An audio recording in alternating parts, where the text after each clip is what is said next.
you guys have been going since the late '60s, and I've just heard that you're still doing between like 110 gigs a year and 150 gigs a year. So that passion for what you do must still be very, very much intact. But going back to the '60s, what was it that first got you guys into music? Well, what were your early influences, and what got you guys first playing? Well, let's say we started back in 1964, and we called ourselves the Jazzy-Acts. And then it changed to the Soul Town Band. Then it changed to Kool and the Flames. And then finally Kool the Gang. But he's going to continue on the Jazzy-Acts part. He's John Coltrane and Freddie Hubbard, all those guys, influenced by that. Yeah, we're influenced by jazz through my father and my family. My mom was friends with Thelonious Monk. My father was Miles Davis, used to train in the gym because Miles wanted to box. And you could tell that story about Miles said, my father told Miles, you better stay out the ring, Miles, or you're going to mess up your lip. You won't be able to play trumpet. Yeah. And they asked Thelonious Monk to be his godfather. That was before he was born. Yeah. Miles actually was a part of Miles' movie. They had a part when Miles was boxing. Yeah. During that time. Yeah, so we love jazz. We grew up around jazz. The first album I heard was Round About Midnight. Now I know the connection after years later. That's why he brought that album home. That was Thelonious Monk's song with Miles Davis and John Coltrane. So knee-high to a grasshopper this high, I'm trying to listen to the stereophonic record player, and Around About Midnight was playing. And that's the first time I heard jazz. And that album and Dave Brubeck's album, it was Blue Rondo a la Turk, or Take 5, that album. So those two albums, and then my uncles used to play a lot of Motown, and my aunt loved, Aunt May loved Ray Charles. So I used to hear Crying Time a lot by Ray Charles and a lot of other Ray Charles. But my mother loved James Brown. And she went to Idora Park one time and listened to James Brown. And it was just a lot of music. So so many great influences, and you can hear all of those influences in what you guys do. Right. And when you guys first started, Jazzy-Acts, and first started, had this idea to form a band, were you just doing it for the love of music, or were you hungry for success, or a bit of both? No, just for the love of music. Yeah. Really? Yeah. Just for the love of music. And when did so when you started playing, were you like doing lots of gigs? Were you practicing a lot? When did you guys first start to think, we're actually pretty good? Well, we were practicing, and we used to play a place called St. John's, down in the basement there, and you have like Pharrell Sanders and Corey Tyner, some of those guys would come through there. Now you're talking 14 years old, 13, 14 years old. We played over at the Cafe Y, in the village. We also played out in front of some of those places where they throw the money in a little basket. Yeah, lots of yeah, we went to that one too. Yeah, we played out in front of the 9th Street train station in Manhattan. In the village, the 9th Street pass station. And we opened up the case and they threw some quarters and dollars in there, and that's the first time we got paid.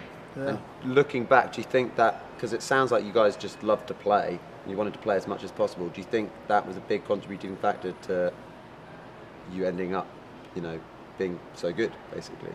Because a lot of people like that sort of 10,000 hours theory. Well, I think it was part of the evolution, doing that, and then when we got involved with the Soul Town Review, that was like the Motown Review. So the Soul Town Review was trying to compete with the Motown Review. And they had about 10 to 15 artists on the Soul Town Review. And we had to learn all those songs. We were like the backup band.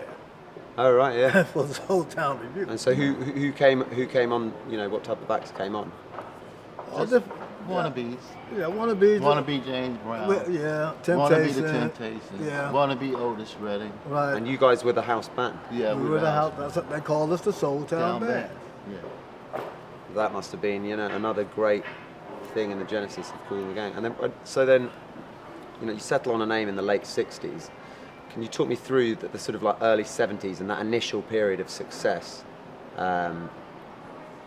know, looking back on it, are you very proud of those records? That, you know, they're different sounding to you know, perhaps, you know, the commercial peak, but you know, they're probably closer to your jazz roots. So, Yeah. Right. so do you have? Let's fond go memories back a of little those bit though. records? After the Soul Town Band, it was Kool and the Flames. And you had James Brown and the Famous Flames.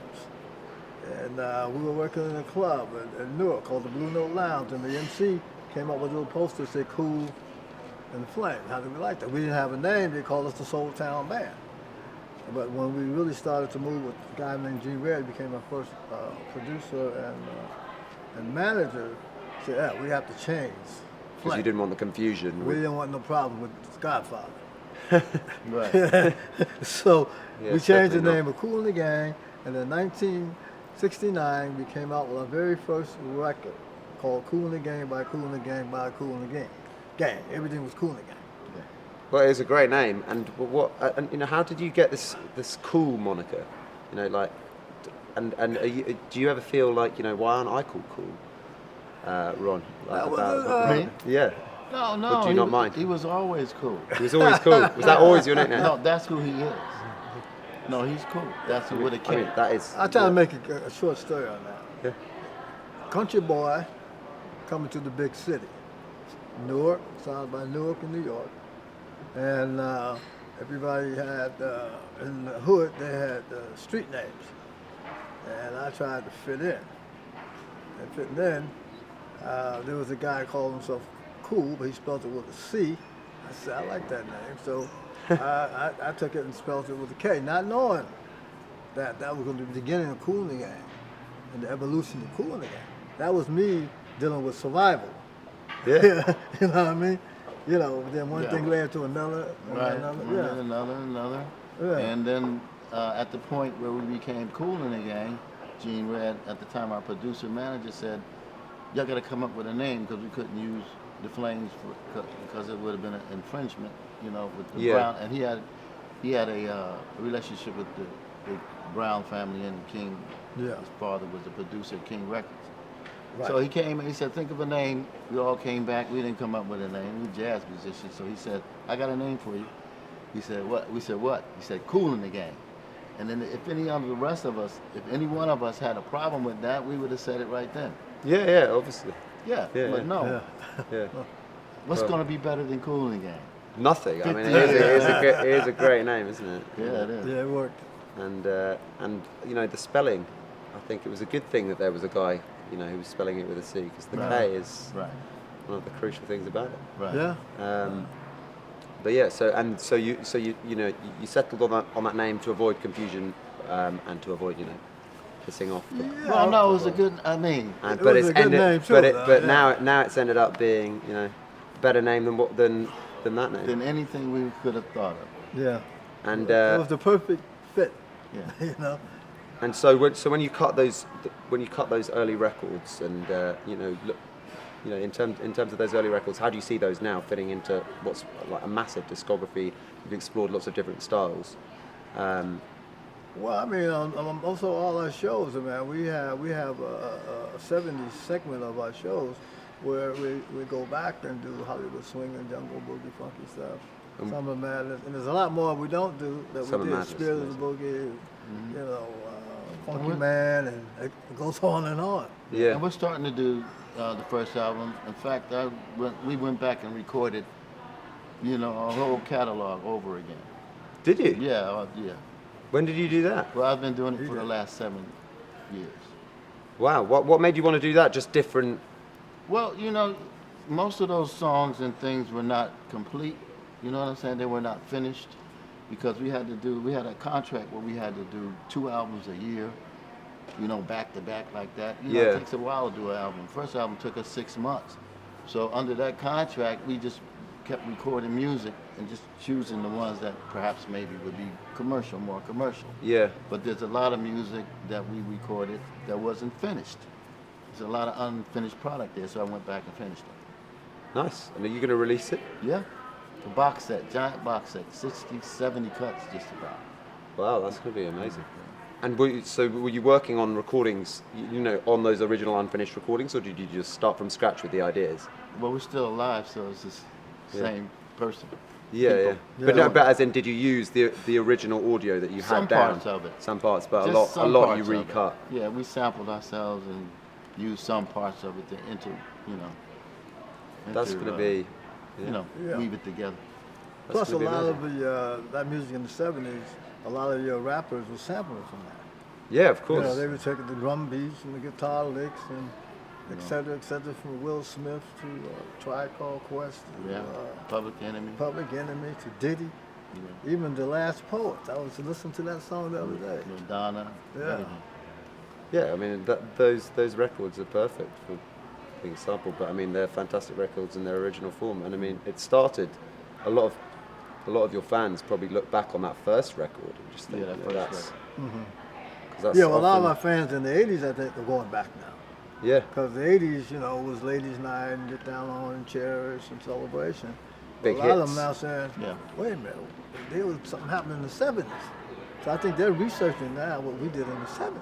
yeah, and I mean that's things like Jungle Boogie being used in Pulp Fiction and all of that opens the door to that side of your sound. Right. But so after that initial period in the '70s where you're making these fantastic records, then after that was there was a period in between the massive run of hits and this initial success, where you ended up deciding to add vocals, and what can you talk me through that era and Well, we were on tour with the Jacksons, yeah, Jackson 5, actually, at that time.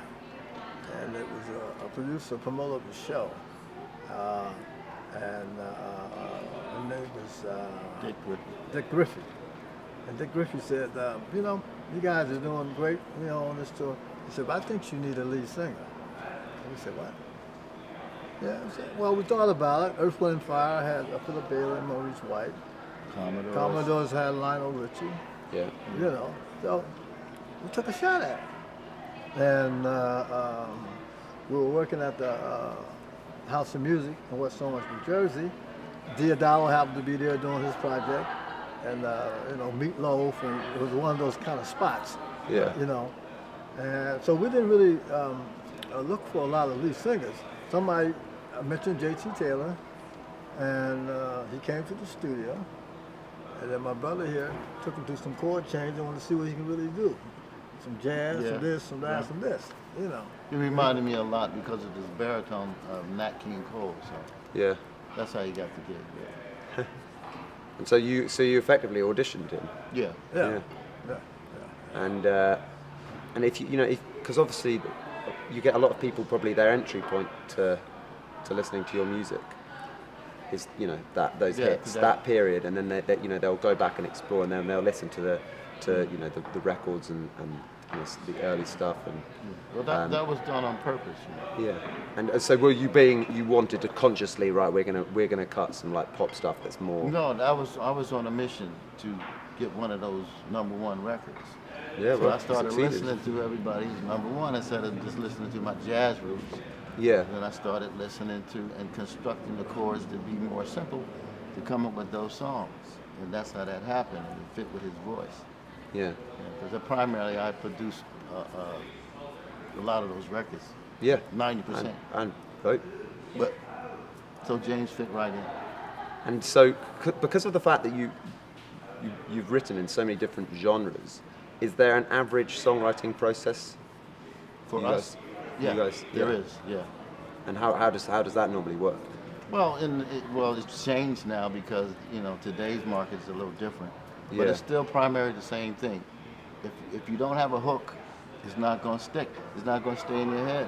If you can't remember it, like my mother's listened. I used to listen to John Coltrane a lot. I mean his later, not his My Favorite Things. You can remember My Favorite Thing, Right. Mary Poppins. Yeah. But he started playing these other things that were very complicated and sophisticated to play. And my mother came in and said, boy, if you play that record one more time, I'm going to throw you and that record out the window. You better play something that people can remember. So the nursery rhyme thing came in. So everybody knows, man, did I do anything that? Okay, fine. So Yeah. And then I started listening to the Barcades, you know. Soul Finger, you know that record, Soul Finger by the Barcades? Well, man, that's Mary had a little lamb. Dun. And that run, Jungle Boogie, see? And you can put it all together. Yeah, so that's how I came with all of those things on those records. So yeah, you understood early the importance of a hook. And Well, yeah, sort of. I really understood when I got a check. We understood the importance of a check. I understood that. And at that time period, it was a down period.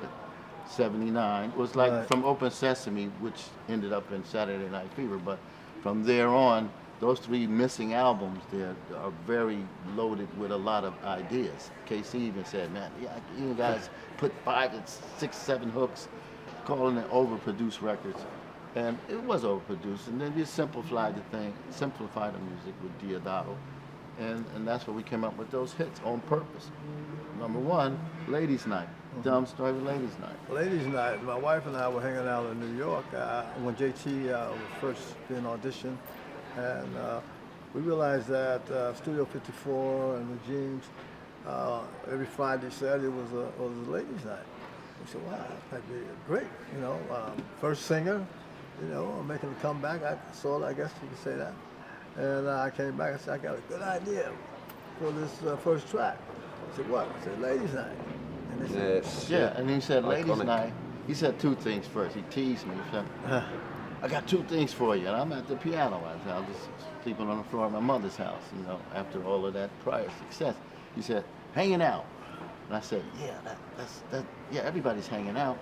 But when he said Ladies' Night, that just like, oh, wow, that's got to work because it's one of those everywhere in the world, any day of the week. yeah, So, something that every country, every language, everybody can relate to that. yeah. it's brilliant. Right, and then having a lead singer that people had never heard us with a lead singer. So that combination, and the horns was the horn. Da-da-da-da, Yeah, Still was Kool the Gang yeah. horns. Still Yeah. horn. And It's keeping that yeah. part of your sound is still there. Right. Those influences are still there in the commercial Yeah. stuff. Right. it's all there. And if you know, is it just, you know, a pointless thing to say, you know, do you prefer the earlier like jazzy stuff, or do you prefer? Is it just like asking you to choose between, you know, It's your all- kids or something? it's all the You same. I love love them. both. You love them Yeah. all equally. Yeah, Yeah. Like the children. That's like calling my children. Yeah. They're your children. Yeah. And so now, you know, these days I saw a fantastic set that you guys did at Glastonbury. Not in person. I will be checking out a Kool the Gang gig soon. But the set was fantastic. You're still gigging a lot and recutting what you did in the 70s. You know, unfinished stuff. Well, So- Glastonbury was special because, you know, Glastonbury is mostly all rock group. And then Yeah. that week was U2 and Coldplay and, you know. And they said, what's Kool the Gang doing here anyway? But anyway, so we rocked that set, and David Lee Roth was watching us on the BBC. So when they started to put the tour together for Van Halen, yeah, he they asked called you, those isn't guys it? up. He's called Alex and Van Halen. Eddie. And how was that tour? Because obviously the styles are so different. I bet you went down like a treat. They probably didn't enjoy coming on after because it's such like a party, you know. Like Well, that's what David saw and what he told me. Yeah. He said after he called those guys said, "What? What you been smoking?" So David, he told me he said 60% of my audience are ladies. He said, you guys wrote the big record in the 80s like we did, Celebration. He said, when we were coming up and out in the West Coast, we used to play funky stuff and Jungle Boogie, a little band that they had. So I didn't know any of that. I didn't know too much about Van Halen at the time. yeah. He said, he said to me, man, let's go out and have a party. And that's what we did for 48 shows. 48 shows. Was that in the US? Yeah. Yeah. Yes. Well, Yeah. Canada. And Canada as well. Yeah, we did a few in Calgary. Canada, That is a great combination. yeah. It worked. Music fans, He knew. Yeah, David he knew. Yeah, he And knew. a nice thing to do as well in terms of like just spur of the moment. Like he's watching and he's just like, you know what? But But yeah, and I gather you guys are about to go to Australia to play some shows with the Jacksons. Yeah. Jacksons, Village People, Yeah. Pointer Sisters. Yeah, And we s- haven't been in a while too, about 5 years, something like that. And do you think you'll never retire? Excuse me? You'll so you don't think you'll ever stop playing shows? No. You love it so much. But I think because Because you know you you get a said lot, never retire, right? you get a lot of people saying like retirement tour like Elton John or Paul Simon. They're all going on the. But has that thought ever crossed your mind? No, it's just going to turn into a franchise I could. Yeah, well, I'm sure it will. because it's the music. The Those music is songs- bigger than any of us. Yeah. And, it'll always be Kool and the Gang. So, Well, a lot of our peers, they, Elton John, Rolling Stone, Rod Stewart, all those guys talk about retirement. But they're still going. Then aren't next a year later, we're selling up. We gotta go back on the road. I'm tired of being home dealing with my wife. they? Yeah. No, I'm only kidding. But I'm saying it's hard for musicians, I think, to retire. Look at B.B. King. Look Yeah. how long he went. James Brown. James Brown. We just, it's just, Yeah, he was you know. did a show like 4 days before he passed away. The song "Doing It to Death," he meant that. Yeah. Well, I love it when people just want to keep on going because, well, especially because I haven't seen you guys yet, which I will be rectifying this year. Thanks so much, guys. It's been a real pleasure to meet you. Okay, well, thank you.